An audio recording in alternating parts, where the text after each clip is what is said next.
So each member would draw lots to see who would be taking which pieces for the season.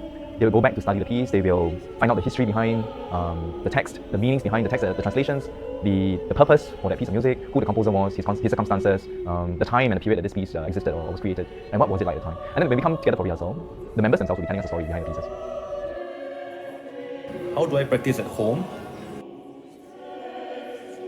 Yeah, I do try to practice at home. In fact, I spend a lot of time practicing the Christmas pieces, those that are very challenging, interesting rhythms and all that.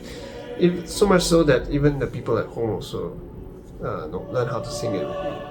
Because I keep repeating them. At home, I will look at the whole repertoire, then I listen to each piece. I can find them on Spotify or YouTube. Then I'll start to work on the hardest piece first. I will spend some time studying my part if it's available on YouTube, follow along. If they are not available, I will use the piano to figure out the notes.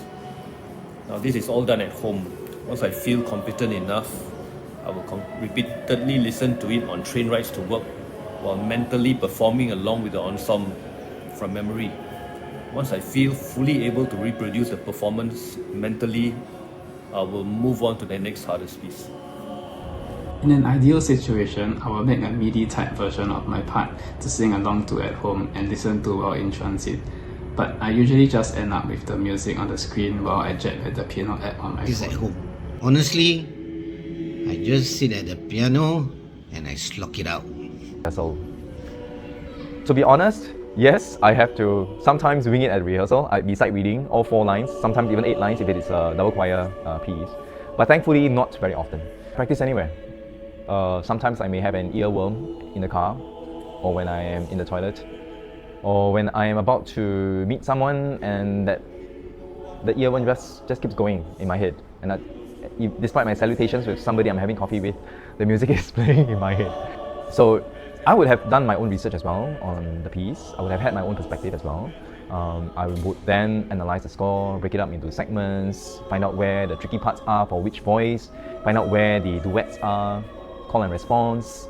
Would that be a supporting line? Who is holding on to the melody? Find out the chord changes, etc. So for me, it's not just about learning the lines, but also trying to make sense of it, to steer the chamber through the music so that it becomes more relatable for them and more accessible. I find I contribute best to the chamber when I'm able to break apart the music and make it more understandable to them, and to hasten and accelerate their pace of learning or understanding the piece. So that's where I feel I contribute most to the chamber.